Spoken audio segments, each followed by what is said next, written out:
إن هذا القرآن يهدي للتي هي أقوم ويبشر المؤمنين الذين يعملون الصالحات أن لهم أجرا كبيرا. السلام علیکم ورحمۃ اللہ وبرکاتہ.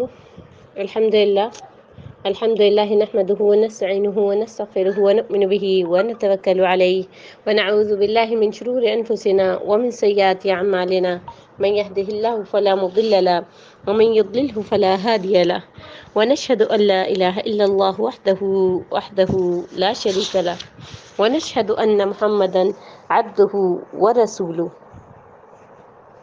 اما بعد اعوذ باللہ من الشیطان الرجیم. بسم اللہ الرحمن الرحیم. جو ہماری کل کی آیات تھیں اس میں اللہ تبارک و تعالیٰ نے فرمایا، اور اگر آپ اہل زمین کی اکثریت کی اطاعت کریں تو وہ آپ کو اللہ کی راہ سے بہکا دیں گے.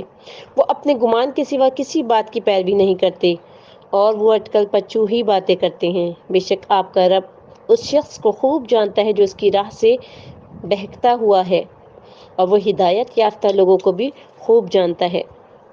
آج کی جو آیات ہیں ہماری وہ ہے فَكُلُوا مِمَّا ذُكِرَ اسْمُ اللَّهِ عَلَيْهِ إِن كُنتُم بِآيَاتِهِ مُؤْمِنِينَ.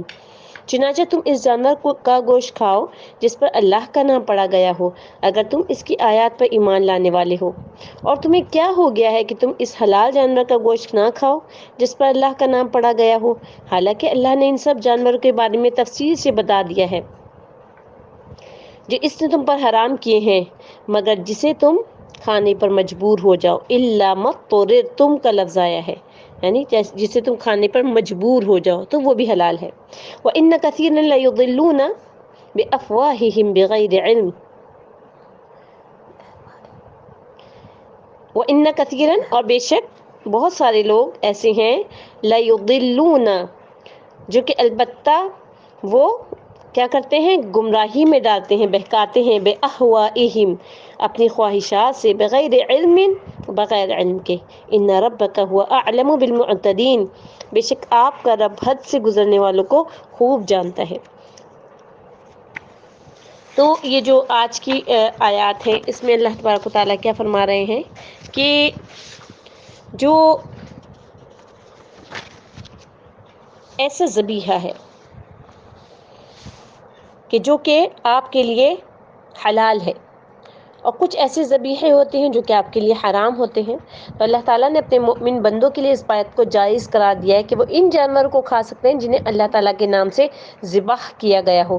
تو اس کا مفہوم مخالف کیا ہوا کہ ان جانوروں کو کھانا حلال نہیں ہے جن پر اس کا نام نہ لیا گیا ہو، جیسے کہ کفار قریش مردہ جانوروں کے کھانوں یا پھر نیز بتوں کے نام پر ذبح کیے جانے والے جانوروں کے کھانے کو بھی حلال سمجھتے تھے. تو اللہ تعالیٰ نے ایسے جانوروں کے کھانوں کی ترغیب دیتے ہوئے فرمایا کہ جس پر اللہ تعالیٰ کا نام لیا گیا ہو، اسپیشل نام آیا ہے، اور کہا ہے وَمَا لَكُمْ أَلَّا تَأْكُلُوا مِمَّا ذُكِرَ اسْمُ اللَّهِ عَلَيْهِ وَقَدْ فَصَّلَ لَكُمْ مَا حَرَّمَ عَلَيْكُمْ. اور سبب کیا ہے کہ جس چیز پر اللہ کا نام لیا جائے تم اسے نہ کھاؤ، حالانکہ جو چیزیں اس نے تمہارے لیے حرام ٹھہرا دی ہیں وہ ایک ایک کر کے بیان کر دی ہیں. یعنی جن چیزوں کو اس نے حرام قرار دیا ہے انہیں خوب واضح طور پر بیان کر دیا ہے. ٹھیک ہے. فصلہ یعنی دونوں صورتوں میں تشدید اور کے ساتھ پڑھا گیا ہے. اس کے معنی کیا ہوں گے، واضح کرنے کے اور بیان کرنے کے. پھر آگے اللہ تبارک و تعالیٰ کیا فرما رہے، الا ما اضطررتم الیہ مگر اس صورت میں کہ تم ان کے کھانے کے لیے ناچار ہو جاؤ. یعنی اضطراری جو حالت ہوتی ہے تو اس میں جو کچھ بھی مل جائے اس کو کھا لینا بہتر ہوتا ہے. یعنی جب ایسی انسان کی سچویشن ہو جائے کہ وہ مرنے کے قریب ہو گیا ہے، اب جو ہے اس کی موت ہو جائے گی بھوک کی وجہ سے، وہ کیسی ایسی جگہ پہ پھنسا ہوا ہے کہ جو ہے وہ اس کی موت ہو جائے گی اور وہ جو ہے زندہ نہیں رہ سکے گا. اس حالت میں کچھ بھی ملے، وہ جانور جو کہ اللہ کے نام لیے بغیر حلال کیے گئے ہیں، وہ جانور جو کہ خود سے مر گئے ہیں، وہ بھی جانور حلال نہیں ہوتے نا، کہ جو ہے وہ بیماری کی وجہ سے مر جائیں اور آپ نے ان کو ذبح نہیں کیا، وہ حلال نہیں ہوتے. اسی طریقے سے جو سور کا گوشت ہے، ٹھیک ہے، یہ ساری چیزیں جو ہے وہ کب حلال ہو جاتی ہیں، جب الا ما اضطررتم، ٹھیک ہے، کہ جب انسان جو ہے وہ آزمائش میں پڑ جائے اور جو ہے وہ اس کے پاس کوئی دوسرا چارہ ہی نہ ہو. یعنی کھانے پینے کے معاملے میں بھی جو ہے وہ انسان کو حق کی پیروی کرنی ہے، قرآن و سنت کو فالو کرنا ہے، وقت کے رسم و رواج کو نہیں دیکھنا، کیونکہ اہل عرب جو تھے انہوں نے خود ساختہ طور پر بحیرہ، صائبہ، حام، وسیلہ وغیرہ کو حرام کر رکھا تھا۔ یعنی اللہ تعالیٰ نے جو یہ والی آیت بیان کی، اس کا کیا مطلب ہے کہ یہ نہیں کہ خود سے کسی بھی جانوروں کو حلال جو جانور تھے حلال تھے تم نے حرام کر لیا، ایسے بھی نہیں کرنا ہے۔ جو حلال ہے وہ حلال ہے، اس کو بھی حرام قرار نہیں دینا ہے، ٹھیک ہے نا، کیونکہ جس چیز کو اللہ تعالیٰ نے تمہارے لیے حلال قرار دے دیا اس کو حرام نہیں کرنا ہے۔ تو بکثرت لوگوں کا کیا حال ہے کہ وہ بغیر علم کے محض اپنی خواہشات کی بنا پر گمراہ کن باتیں کرتے ہیں، محض اپنی خواہشات کی بنا پر، یعنی علم کے بغیر۔ یعنی وہ کیا سوچتے ہیں کہ آئی وش، آئی تھنک، آئی لائک، یعنی ہر چیز میں ان کو اپنی مرضی، اپنی پسند چاہیے ہوتی ہے، یہ نہیں دیکھتے کہ اللہ کی مرضی کیا ہے۔ تو اللہ تعالیٰ کیا کہہ رہے ہیں کہ یہ لوگ جو ہیں وہ کیا ہیں، حد سے گزرنے والے لوگ ہیں، جو حد سے گزر جاتے ہیں، ٹھیک ہے نا۔ تو اس لیے جو ہے وہ کھانے پینے کے معاملے میں جب انسان اس چیز کو مد نظر رکھے گا کہ کیا جائز ہے اور کیا ناجائز ہے، تو اس کا مطلب ہے کہ آپ حد سے گزرنے والوں میں شامل نہیں ہوئے۔ پھر اللہ تعالیٰ نے مشرکوں کی جہالت کو وضاحت کرتے ہوئے فرمایا ہے کہ وہ اپنی فاسد رائے کے مطابق سے مردوں اور ان جانوروں کو بھی کھانا جائز سمجھتے تھے جس پر غیر اللہ کا نام لیا گیا ہو۔ تو اللہ تعالیٰ کہہ رہے ہیں بے شک اکثر لوگ جو ہے وہ اس چیز میں مبتلا ہو جاتے ہیں اور حد سے باہر نکل جاتے ہیں، ٹھیک ہے نا۔ تو اب یہ حد سے باہر، جیسے میں نے بھی آپ کو بتایا کہ اگر آپ جو ہیں اللہ تعالیٰ نے جو جانور حلال قرار دیے ان کو حلال کر کے کھا بھی رہے ہیں، اور جس کو حرام قرار دیا ہے اس کو حرام سمجھ کے چھوڑ رہے ہیں، اٹ مینس کہ آپ حد سے گزرنے والے نہیں ہیں، ٹھیک ہے۔ آگے اللہ تبارک و تعالیٰ کیا فرما رہے ہیں، وَذَرُوا ظَاهِرَ الْإِثْمِ وَبَاطِنَهُ، اور تم کھلے اور چھپے گناہ چھوڑ دو، ان الذین یکسبون الاثم سیجزون بما كانوا یقترفون، بے شک جو لوگ گناہ کرتے ہیں ان کو ان عملوں کی جلد سزا ملے گی جو وہ کرتے ہیں۔ یعنی وَذَرُوا ظَاهِرَ الْإِثْمِ وَبَاطِنَهُ کے کیا معنی، ظاہری اور پوشیدہ ہر طرح کا گناہ ترک کر دو۔ حضرت مجاہد فرماتے ہیں کہ اس سے مراد ظاہری اور پوشیدہ طور پر کیا جانے والا معصیت کا کام ہے، یعنی گناہ کا کام جو آپ کرتے ہیں وہ، جبکہ امام قتادہ فرماتے ہیں کہ اس سے مراد ظاہری اور پوشیدہ طور پہ کیا جانے والا گناہ کا کام خواہ تھوڑا ہو یا بہت ہو، جیسے کہ ایک اور جگہ فرمایا ہے قُلْ إِنَّمَا حَرَّمَ رَبِّيَ الْفَوَاحِشَ مَا ظَهَرَ مِنْهَا وَمَا بَطَنَ، کہہ دیجئے کہ بے شک میرا پروردگار نے تو بے حیائی کی باتوں کو ظاہر ہو یا پوشیدہ حرام قرار دے دیا ہے۔ اسی لیے یہاں کیا فرمایا، ان الذین یکسبون الاثم سیجزون بما كانوا یقترفون، بے شک جو لوگ گناہ کرتے ہیں وہ عنقریب اپنے کیے کی سزا پائیں گے، گناہ کا ارتکاب خواہ وہ ظاہری طور پہ کریں یا پوشیدہ، یقیناً اللہ تعالیٰ اس کی جزا ضرور دے گا۔ امام ابن ابو حاتم نے نواس بن سمعان کی روایت کو بیان کیا ہے کہ میں نے رسول اللہ صلی اللہ علیہ وسلم سے جو ہے وہ گناہ کے بارے میں پوچھا تو آپ نے فرمایا الاثم ما حاک فی صدرک وکرہت ان یطلع علیہ الناس۔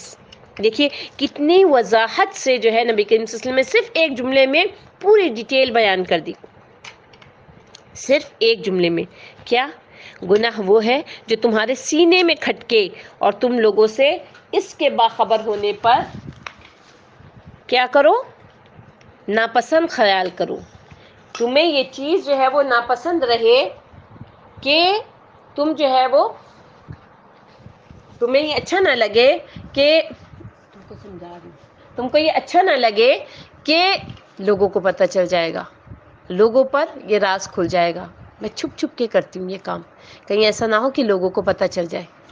کرتے ہیں نا ہم بہت سارے ایسے کام کہ جو ہم لوگوں سے چھپا رہے ہوتے ہیں، اور ہم اس وقت اس بات کو مد نظر نہیں رکھتے کہ اللہ تو دیکھ رہا ہے ہمیں، ہم لوگوں سے چھپا رہے ہوتے ہیں وہ کام، ٹھیک ہے۔ تو جو یہ چیز ہے کہ محاکا فی صدرک، کہ لوگ جو ہے اس بات سے بے خبر ہوں، یعنی جو کام ہم چھپ کر کرتے ہیں اور لوگوں کے ڈر سے چھپ رہے ہوتے ہیں وہی کام گناہ کا ہے۔ بعض اوقات اسلام کے کھلے کھلے احکامات جان لینے کے بعد بھی لوگ کہتے ہیں کہ اس میں کیا گناہ کی بات ہے، مثلا ایک لڑکی نے کہا کہ اس میں گناہ کی کیا بات ہے کہ ایک لڑکا اور ایک لڑکی سے لڑکا اور لڑکی آپس میں محبت کریں، اس میں گناہ کی کیا بات ہے؟ گناہ کی بات چلیں اس حد تک کہ آپ کے دل میں کسی کے لیے لائکنگ ہے تو الگ ہے، لیکن اس بات کی کہاں گنجائش ہے کہ آپ گھر سے اکیلے نکل کر اس سے ملاقات کرنے چلے جائیں، اور اس بات کی کہاں اجازت ہے کہ آپ ٹیلی فون پر اس سے چھپ چھپ کر باتیں کریں؟ گناہ نہیں تو چھپ کر کیوں باتیں کر رہے ہیں؟ سامنے کریں، لوگوں کے بیچ میں کریں۔ جب چھپتے ہیں تو یہ چھپنا ہی اس بات کی گواہی ہے کہ غلط کام ہو رہا ہے، گناہ کا کام ہو رہا ہے۔ تو اسی مثال پر دیگر چیزوں کو لیجئے کہ کون سی چیزیں ہیں جو آپ اپنے ماں باپ سے چھپ چھپ کر کرتے ہیں، کیونکہ یہاں حکم کیا دیا جا رہا ہے، یعنی تقویٰ کا تقاضا کیا ہے؟ وَذَرُوا ظَاهِرَ الْإِثْمِ وَبَاطِنَهُ، ظاہری اور باطنی۔ اس کا یہ مطلب نہیں کہ اگر کھلے عام دھڑلے سے اور بہائی سے ہم برے کام کر رہے ہیں تو وہ جائز ہو گئے، نہیں، ان کو چھوڑنے کے لیے بھی کہا گیا ہے۔ وَذَرُوا ظَاهِرَ الْإِثْمِ، یعنی ظاہری گناہ کو بھی چھوڑ دو، چھپے ہوئے گناہ کو بھی چھوڑ دو، یعنی ہر قسم کے گناہوں کو چھوڑ دو، کیونکہ اللہ سبحانہ وتعالیٰ کے پاس دونوں طرح کی خبریں ہیں، ظاہری گناہ کی بھی اور چھپے ہوئے گناہوں کی بھی، اور وہ ان پر سزا بھی دے گا۔ سَيُجْزَوْنَ بِمَا كَانُوا يَقْتَرِفُونَ، ان قریب وہ بدلہ پا کر رہیں گے اس کا جس گناہ کا وہ ارتکاب کر رہے ہیں۔ اور حقیقت یہ ہے کہ تقوی کے درجے کو انسان پہنچ ہی نہیں سکتا جب تک کہ انسان شک کی باتوں کو بھی نہ چھوڑ دے۔ یعنی آپ کو شک ہے کسی بات پہ کہ پتہ نہیں یہ گناہ ہے یا یہ ثواب کا کام ہے۔ میں اکثر آپ لوگوں کو یہ بات کہتی ہوں کہ اللہ تعالیٰ نے ہمارے لیے صرف 2 فرشتے مقرر کیے ہیں، ایک گناہ لکھ رہا ہے اور ایک ثواب لکھ رہا ہے، بیچ کا کوئی فرشتہ نہیں ہے، بیچ کا ایسا کوئی کام نہیں ہے کہ جو نہ گناہ ہو نہ ثواب ہو، ایسا کچھ بھی نہیں ہے۔ آپ کا ہر عمل یا گناہ ہے یا ثواب، بس یہ 2 ہیں، کوئی تیسرا آپشن ہی نہیں ہے آپ کے پاس، ٹھیک ہے نا؟ نبی کریم صلی اللہ علیہ وسلم نے کیا فرمایا؟ حرام کاموں سے پرہیز کرو، سب سے زیادہ عبادت گزار بن جاؤ گے۔ نبی کریم صلی اللہ علیہ وسلم نے ایک اور جگہ فرمایا گناہ وہ ہوتا ہے جس میں نہ نفس کو سکون ملتا ہے اور نہ دل کو اطمینان ہوتا ہے، اگرچہ کہ مفتی فتوے بھی دیتے رہیں پھر بھی آپ کے دل کو سکون نہیں ملتا، بہت ساری دنیا یہ کہتی رہے کہ اس میں تو گناہ کی کوئی بات نہیں، لیکن حقیقت یہ ہے کہ تمہارا دل تمہیں بتا دیتا ہے، کیونکہ اس میں کھٹک ہوتی ہے۔ تو جن کاموں پر آپ کا دل کھٹکتا ہے ان کو چھوڑنے کی کوشش کریں، چھوڑے نہیں جا رہے تو اللہ سبحانہ وتعالیٰ سے دعا کریں، اللہم اکفنی بحلالک عن حرامک واغننا بفضلک عن من سواک۔ یا اللہ، جو خوشی اور لطف میں کسی حرام سے لے رہی ہوں، اللہ وہ لطف مجھے آپ حلال سے عطا فرما دیجئے۔ جو خوشی مجھے حرام کام سے مل رہی ہے یا رب العالمین وہ مجھے حلال کام سے ملنا شروع ہو جائے، یعنی وہی خوشی اور وہی لطف، پھر آپ دیکھیں کہ اللہ تعالیٰ خود بخود آپ کے لیے آسانیاں کر دے گا، کیونکہ اللہ سبحانہ وتعالیٰ کے خزانے تو بہت وسیع ہیں۔ اگر کوئی شخص شراب پی کر لطف اٹھا رہا ہے تو وہ اس کی دعا کیا کرے کہ یا اللہ تو مجھے حرام سے بچا کے حلال میں یہی لطف عطا کر دے، تو اللہ تبارک و تعالیٰ جو ہے وہ اس کو حلال میں وہی چیز عطا کر دیں گے۔ لیکن کس وقت؟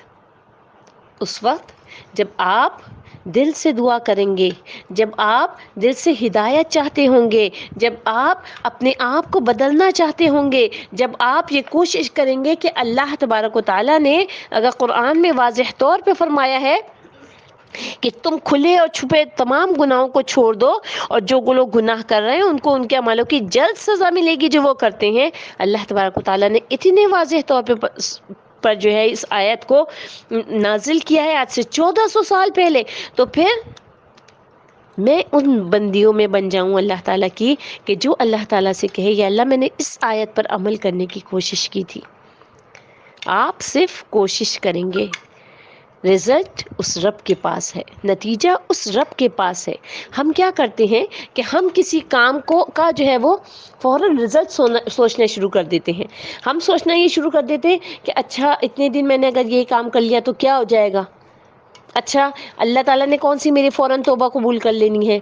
شیطان تو آپ کو ظاہر ہے غلط راستے سے ہٹنے ہی نہیں دے گا، وہ تو آپ کو اسی طرح کی باتیں سجھائے گا کہ کیا ہو گیا اگر تم نے کر لیا تو، یا بس جو تمہارا دل چاہ رہا ہے تم وہی کرو۔ لیکن آپ اللہ تعالیٰ سے دعا کریں، گڑا کے دعا کریں، رو کے دعا کریں کہ جیسے آپ کے حقوق کی، جب آپ کی حق تلفی ہو رہی ہوتی ہے، جب آپ کے حقوق پامال کیے جا رہے ہوتے ہیں، خود بخود دھڑا دھڑ آنکھوں سے آنسو جاری ہو جاتے ہیں بغیر کسی سبب کے، اتنی بڑی بات بھی نہیں ہوتی لیکن آنکھوں سے آنسو جاری ہو جاتے ہیں صرف اپنے حقوق کے لیے. تو اللہ تعالیٰ کے حقوق کو آپ توڑ رہے ہیں، اللہ تبارک و تعالیٰ کی شریعت کے خلاف کر رہے ہیں، اللہ تبارک و تعالیٰ نے جس چیز سے منع کیا ہے وہ کام آپ کر رہے ہیں.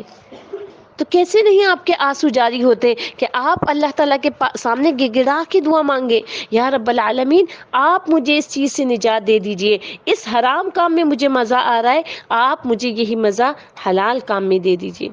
یا رب العالمین میں آپ کے آگے ہاتھ پھیلا رہی ہوں، یا اللہ اگر آپ مجھے عطا نہیں کریں گے تو کون عطا کرے گا؟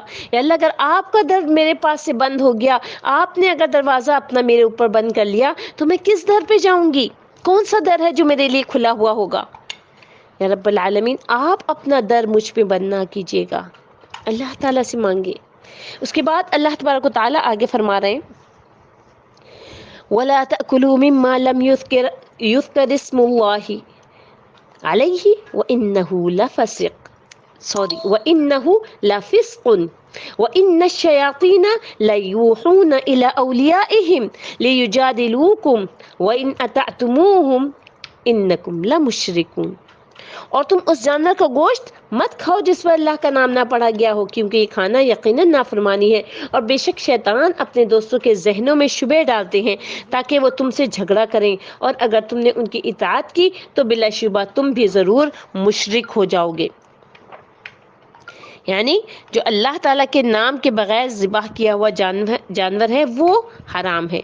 یعنی اس آیت کریمہ سے کیا استدلال کیا جاتا ہے کہ اگر ذبیحہ پر اللہ کا نام نہ لیا گیا تو وہ حلال نہیں ہے، خواہ ذبح کرنے والے مسلمان ہی کیوں نہ ہو. حسب ذیل آیت جب میں آپ کے سامنے پڑھوں گی تو شکار سے بھی یہی استدلال کیا گیا ہے کہ فَكُلُوا مِمَّا أَمْسَكْنَا عَلَيْكُمْ وَاذْكُرُوا اسْمَ اللَّهِ عَلَيْهِ. جو شکار وہ تمہارے لیے پکڑ رکھیں اس کو کھا لیا کرو، اور شکاری جانوروں کو چھوڑتے وقت اللہ کا نام لے لیا کرو. پھر اس کی حرمت کی تاکید کرتے ہوئے فرمایا وَإِنَّهُ لَفِسْقٌ، اور یقیناً اس کا کھانا جو ہے وہ گناہ ہے. یعنی غیر اللہ کے نام پر ذبح کرنا یا غیر اللہ کے نام پر کھانا جو ہے وہ کیا ہے؟ گناہ ہے. ٹھیک ہے، یعنی وہ جائز ہی نہیں ہے آپ کے لیے کہ آپ جو ہے وہ کھانا کھائیں. ٹھیک ہے. تو اب آپ یہ دیکھیے کہ وہ احادیث جن میں ذبیحہ یعنی ذبح کرنے اور شکار کے وقت اللہ کا نام لینے کا حکم ہے، اس سے بھی یہ استدلال کیا گیا کہ اگر اللہ کا نام نہ لیا گیا تو پھر ذبیحے کو کھانا حلال نہیں ہے. ٹھیک ہے. تو اسی طریقے سے جو ہے وہ ایک اور جگہ حضرت رافع بن خدیج رضی اللہ تعالیٰ عنہ کی روایت میں ہے کہ جو اعلیٰ خون بہا دے اور اس پر اللہ کا نام لیا گیا ہو تو اسے کھا لیا کرو. حدیث ابن مسعود رضی اللہ تعالیٰ عنہ میں ہے کہ رسول اللہ صلی اللہ علیہ وسلم نے جنوں کو فرمایا تھا کہ لکم کل عظم، ٹھیک ہے، یعنی تمہارے لیے ہر وہ ہڈی ہے جس پر اللہ کا نام لیا گیا ہو. ہر وہ ہڈی سے کیا مراد ہوا؟ یعنی ایک جانور تھا، اس کو اللہ کے نام پر ذبح کیا گیا، اس کی جو ہڈیاں ہیں وہ ہڈیاں جو ہیں وہ جنات کھاتے ہیں. اسی لیے نبی کریم صلی اللہ علیہ وسلم نے ہڈیوں سے استنجا کرنے سے منع فرمایا. کچھ لوگ جو ہے وہ ہڈیوں سے استنجا کر لیتے تھے، یعنی جب وہ فارغ ہوتے تھے تو جو ہے اسٹول پاس کر کے یا یورین پاس کر کے وہ فارغ ہوتے تھے تو وہ ہڈیوں سے استنجا کر لیتے تھے. تو پھر جنات نے آ کر نبی کریم صلی اللہ علیہ وسلم سے شکایت کی کہ یا رسول اللہ یہ تو ہمارا کھانا ہوتا ہے اور لوگ جو ہے وہ اس سے استنجا کر لیتے ہیں، اس سے اپنی گندگی صاف کرتے ہیں. تو نبی کریم صلی اللہ علیہ وسلم نے فرمایا کہ تم لوگ ہڈیوں سے استنجا نہ کرنا بلکہ مٹی سے کرو، کیونکہ مٹی کو تمہارے لیے پاک قرار دیا گیا ہے، اور جو ہڈیاں ہوتی ہیں وہ جنات کا کھانا ہوتا ہے. ٹھیک ہے. تو جو شخص نماز سے پہلے قربانی کے جانور کو ذبح کر لے تو وہ اس کی جگہ ایک اور جانور ذبح کرے. ٹھیک ہے. ایک اور یہ حدیث ہے نبی کریم صلی اللہ علیہ وسلم سے جو کہ جندب بن سفیان بجلی رضی اللہ تعالیٰ عنہ سے مروی ہے کہ جو شخص نماز سے پہلے قربانی کے جانور کو ذبح کر لے، یعنی ابھی نماز نہیں ہوئی ہے عید الاضحیٰ کی اور اس نے پہلے جانور ذبح کر لیا، تو پھر اس کو چاہیے کہ وہ اس کا صدقے میں لکھا جائے گا، پھر وہ اس کی عید الاضحیٰ کی قربانی نہیں لکھی جائے گی. تو وہ اس کی جگہ ایک اور جانور ذبح کرے، اور جو نماز ادا کرنے تک ذبح نہ کرے تو وہ اللہ کے نام سے اسے ذبح کرے. تو یہ اسے جو ہے وہ امام بخاری اور مسلم نے روایت کیا ہے. ٹھیک ہے. تو اس لیے جو ہے اس چیز میں جو ہے وہ بہت احتیاط کرنی چاہیے. اچھا ایک اور چیز کیا ہے کہ ذبیحہ کے لیے شرط ہے کہ اس پر اللہ کا نام لیا گیا ہو، یعنی صرف خون بہانا ہی کافی نہیں ہے۔ بعض لوگ کہتے ہیں کہ اچھا گوروں کی دکان سے لے کر کھا لو اور اس پر بسم اللہ پڑھ لو، تو یہاں بسم اللہ پڑھی جائے گی ذبح کرتے وقت، نہ کہ کھاتے وقت۔ یعنی یہ کہ آپ نے کہیں سے بھی چکن خریدی ہے، آج کل آپ کو پتہ ہے کہ جو وہ ہوتی ہے چکن مل رہی ہوتی ہے، اس پہ اکثر بھی یہی شبہ ہوتا ہے کہ پتہ نہیں برازیل سے آئی ہے، پتہ نہیں سویڈن سے آئی ہے، کہاں سے آئی ہے، اور اس پر ذبح کرتے وقت انہوں نے اللہ کا نام لیا بھی تھا یا نہیں، کیونکہ ظاہر ہے وہ لوگ تو مسلمان ہے ہی نہیں۔ جب مسلمان نہیں ہیں تو پھر وہ ذبح کرتے وقت اللہ کا نام کیوں لیں گے؟ ٹھیک ہے نا؟ تو اس لیے جو ہے وہ جب آپ کو یہ کنفرم ہو کہ ذبح کرتے وقت اللہ کا نام لیا گیا ہے تو اس وقت جو ہے وہ چیز کھانی چاہیے، ورنہ نہیں۔ تو یہ جو رخصت تھی، یہ ابتدائی دور میں جب لوگوں پر کچھ حالات مشکوک تھے تو نو مسلم کی طرف سے جب کچھ کھانے کے لیے آتا تو دل میں شک گزرتا کہ پتہ نہیں انہوں نے دین کے اس قاعدے کو پڑھا بھی ہے یا نہیں، یعنی اس قاعدے کی پابندی کی بھی ہے یا نہیں، تو اس پر آپ صلی اللہ علیہ وسلم نے بتایا تھا کہ بسم اللہ پڑھ کر کھا لو۔ تو اس کا یہ مطلب نہیں کہ جس چیز کے بارے میں بھی یقین ہو کہ بسم اللہ نہیں پڑھی گئی ہے اس کو کھاتے وقت صرف بسم اللہ پڑھی جائے، کیونکہ اس سے جانور کے اندر ایک خاص قسم کا فرق آ جاتا ہے، اور وہ فرق جو ہے وہ انسان کی شخصیت پر اس کے اثرات بھی مرتب کرتا ہے۔ جب اس کے ذبح کرتے وقت اس پر اللہ کا نام لیا جائے گا اور اگر نہیں لیا جائے گا تو دونوں میں جو ہے اس کے اثرات مختلف ہوں گے جانور پر۔ اور ویسے بھی اللہ کا نام کیوں لیا جائے؟ اس بات کے شکرانے کے طور پر کہ اللہ نے ان جان والے جانوروں کو ہمارے کھانے کے لیے، ہمارے مزے کے لیے پیدا کیا، تو ہم اللہ تعالیٰ کا شکر ادا کرتے ہیں ان پر ذبح کرتے وقت، کھانے کے لیے تیار کرتے وقت اللہ تعالیٰ کا نام لے کر۔ اور جو یہ ہے نا وَإِنَّهُ لَفِسْقٌ، بے شک وہ فسق ہے، ٹھیک ہے۔ وَإِنَّ الشَّيَاطِينَ لَيُوحُونَ، یعنی شیاطین اپنے ساتھیوں کے دلوں میں شکوک اور اعتراضات کو لقا کرتے ہیں تاکہ وہ تم سے جھگڑا کریں، لیکن اگر تم نے ان کی اطاعت قبول کر لی تو یقیناً تم مشرک ہو۔ یہاں پر آپ دیکھیے کہ اللہ کے حکم کا انکار کرنے والوں کو مشرک بتایا جا رہا ہے، ٹھیک ہے۔ یعنی جو اللہ تعالیٰ کے حکم کا انکار کرتے ہیں ان کو کیا کہا جا رہا ہے کہ وہ مشرک ہیں، ٹھیک ہے نا۔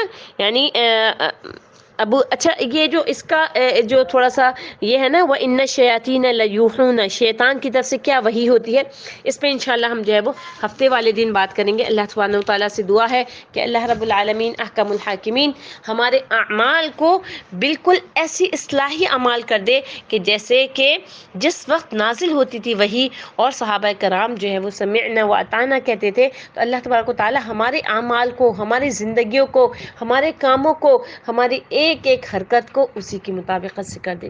سبحان ربک رب العزت عما یصفون وسلام علی المرسلین والحمد للہ رب العالمین۔ السلام علیکم ورحمۃ اللہ وبرکاتہ۔